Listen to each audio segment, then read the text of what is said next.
Welcome back to the news at 10. Even though the military claims that its liberated community is controlled by Boko Haram insurgents, many internally displaced persons are not keen to return to their homes, particularly in the face of renewed bomb attacks and abductions by the insurgents in Borno State. Some of them, seeking shelter in other parts of the northeast, have opted to start rebuilding their lives in their host communities. On our big story tonight, our correspondent Amaka Ukafo takes a look at the plight of the internally displaced persons in the northeast region.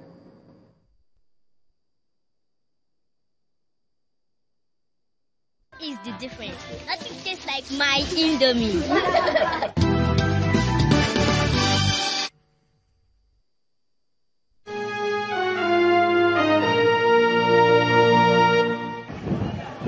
Internally displaced persons in Maiduguri, the capital city of Borno State, would rather be in their homes instead of the makeshift shelter they are confined to. Although the government had promised that IDPs will be resettled in May 2017, their hopes were dashed due to clashes and bomb attacks in parts of the liberated areas. Despite the state government's commencement of rebuilding homes destroyed by insurgents, the military have, however, advised against returning the affected population as operations are still ongoing in that region. IDPs have been residing in government-provided shelters between 3 to 5 years, and some have managed to integrate with the host community, seeking work wherever they can to complement what the government has to offer them in terms of food, shelter and healthcare. Ali Bukar, a middle-aged IDP, appreciates why he cannot return home just yet, but is still hopeful that he will. In Yobe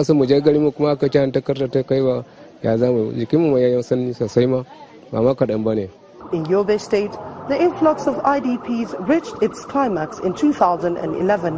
While some camps have been closed down, others such as the Pompari official camp still exist, holding about 2,000 of the initial 4,011 IDPs who took refuge there. While a non-government erected refuge camp at Kukareta still houses a number of internally displaced persons. Soccer has come for these IDPs who have opted to remain in the camps in Yobe State from different parts of the northeast. The state government has decided to settle them in and make them feel at home by providing them with plots of land, assorted building materials and monetary compensation to help rebuild their lives in the communities. The state government will also provide additional social amenities like health clinics, water supply facilities and schools to augment the existing ones at Kukareta and other returning communities. The beneficiaries include people from parts of Yobe State and others from Kaga and Dambwa local government areas of Borno State.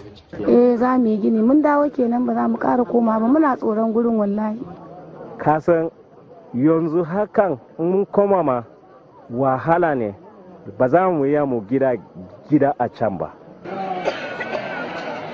The story is slightly different in Adamawa State, which at the height of the insurgency had about 5 camps and over 11,000 displaced persons, most of whom are children and women. Today, with the reduction in the activities of insurgents, most of the IDPs have returned to their liberated communities. This development has prompted the state government to collapse the camps into 2, one in Malkohi, Yola South local government area, and the other in Fufore local government area.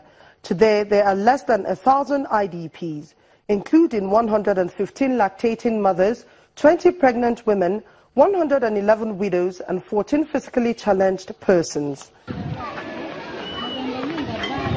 To help support these IDPs, the Nigerian military has set up a nursery and primary school for 502 children. The school has a head teacher, 10 military instructors, 4 volunteers, and 3 local government staff. But there are challenges in the provision of basic amenities. In Melkohi camp, support for feeding has been stopped. While some of the IDPs are farming the available spaces in the camp, others resort to combing nearby bushes for food. But there is healthcare support from the Adamawa state government with the establishment of a clinic and the referral of serious cases to Yola Specialist Hospital or the Federal Medical Center in Yola. Water is also provided here at the Melkohi camp, and new pipelines are being laid to provide an adequate water supply via donor agencies.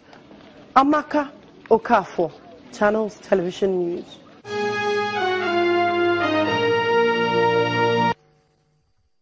Is the difference. Nothing tastes like my Indomie.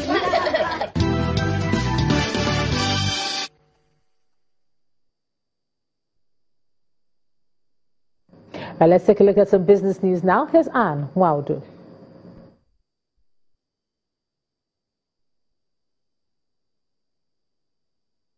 You first. First Bank.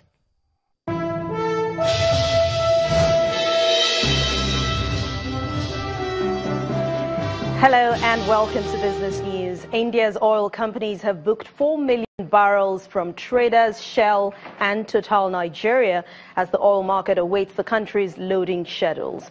Industry figures show that export plans for Forcados, Kwa Ibo, Bonny Light, Bonga Era, Amenam and Usan all showed lower figures compared with September. Forcados exports were scheduled to rise to 256,000 barrels per day, while Kwa Ibo, that's the largest export stream, and the other grades released were all set to slip month on month. October loading plans include 1.7 million barrels per day aboard 55 cargoes, up from 50 in September and the highest level since September 2016. In the meantime, Nigeria's main crude export rival Angola is set to hit a 13-month high in October this year. Nigeria's current drive to diversify the economy from crude oil may help it achieve more within the Africa Growth and Opportunities Trade Program of the United States, which is due to expire in the year 2025. That's according to the director in charge of Africa Media Region Hub at the U.S. State Department in South Africa, Brian Newbert. He spoke to Channels Television today on what was achieved at the AGOA 2017 forum held in Lomé, Togo. 2015, the AGOA legislation was extended for 10 years, so that gives quite a bit of predictability. And since AGOA was first passed in 2000, it has not always been as predictable.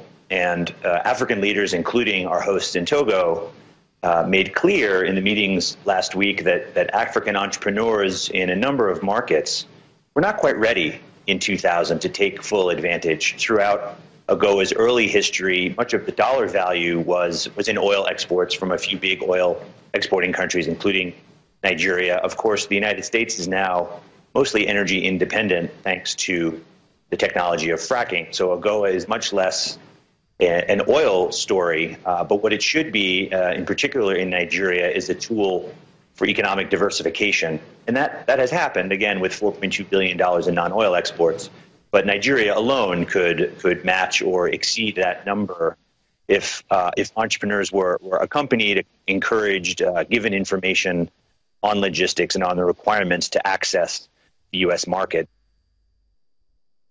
Well, demand for major bellwether stocks lifted the stock market by more than 0.5% at the close of today's trading session after a heavy decline this week. Let's now join BC Adebayo for the details.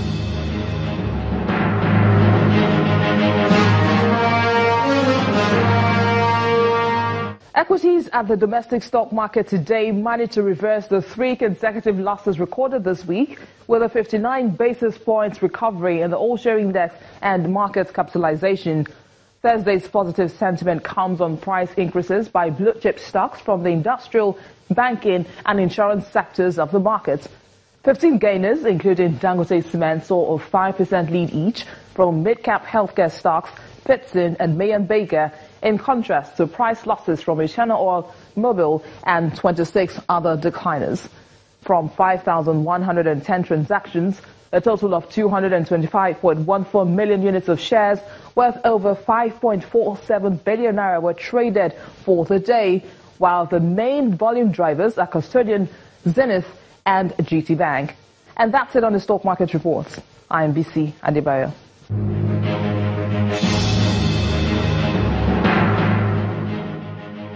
Thanks a lot, BC. U.S. and European markets ended today's session all in the red, with the Dow hitting its biggest one-day fall in 3 months. Let's take a look at how the rest of the markets performed today.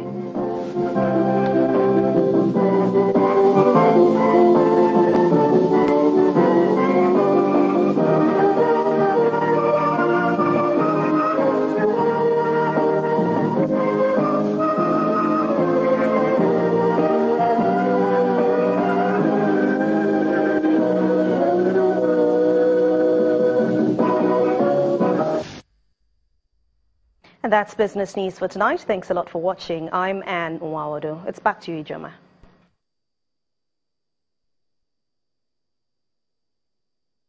You first. First Bank.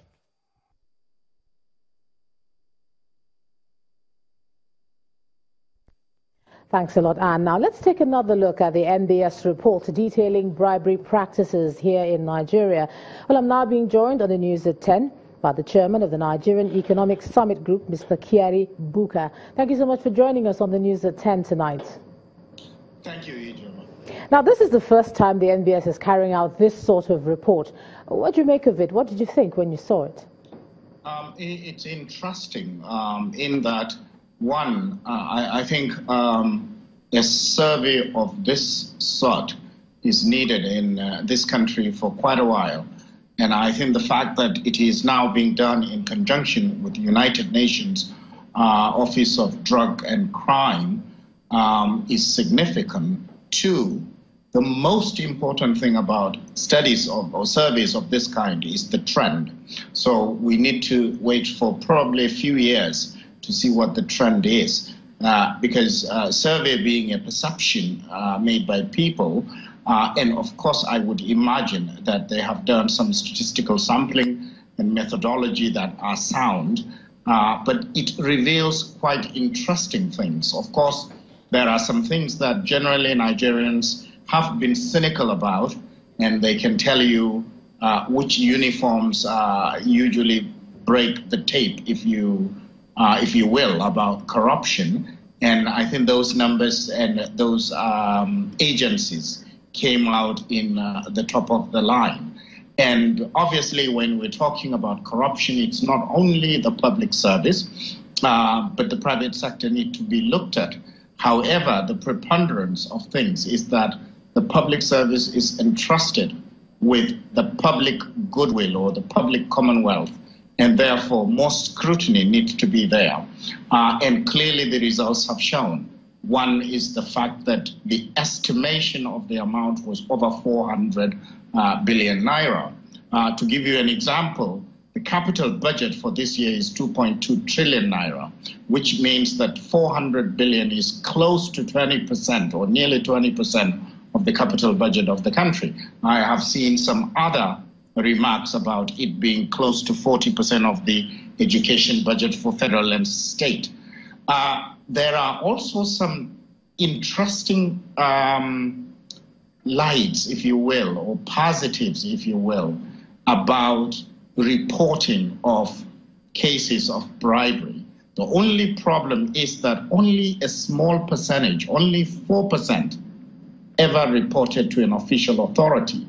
But when you report to official authority, it appears that majority of people do not get negative consequences, even though people perceive that if I report, I will be victimized. But majority of the people that have reported were not negatively impacted. I think it is about only 9% that were negatively impacted after reporting a case of bribery. So there is a tiny flicker of light when you look at the overall data. It's 167 pages. I actually went through it fairly quickly. Okay, therefore, there are a lot of things from it. Yes, I'm just trying to draw your attention to some of the agencies there that top the list. You were talking about it a bit earlier, looking at the percentage distribution of bribes being paid. The police there, topping the list. And then surprisingly, you see the judiciary being second, the last hope of the common man. So what do you think that tells for us in terms of the rule of law and respect for the judiciary? Isn't it worrying for you? It is, because it is, those two institutions are the institutions that we must put our trust and faith in, and they are coming out ahead in terms of the corruption perception, and therefore it really says a lot about those two institutions, and they actually are neck to neck, meaning that I believe in judiciary is like a fraction of a percentage below the Nigerian police force, and the judiciary here was talking about both the prosecutors and the judges. So when it says judiciary, it's not just judges per se, it's even on the side of a person or an entity that you thought would actually fight for you. There might be some elements of malfeasance there. And of course, the list also goes from there downwards into immigration and the driving or licensing agencies and so on and so forth. Yeah, it is something that we have assumed and we've been cynically talking about, and this is actually proof that we need to pay attention. Right. And the most effective thing that needs to be done is in those two key sections of the public service. Thank you so much, Chairman of the Nigerian Economic Summit Group, Mr. Kyari Buka, for joining us on the news at 10 tonight. Still ahead on the news at 10, World Football Governing Body FIFA shortlists former Super Falcons coach Florence Omagbemi for the Best Coach of the Year award. That's on sports. You stay with us.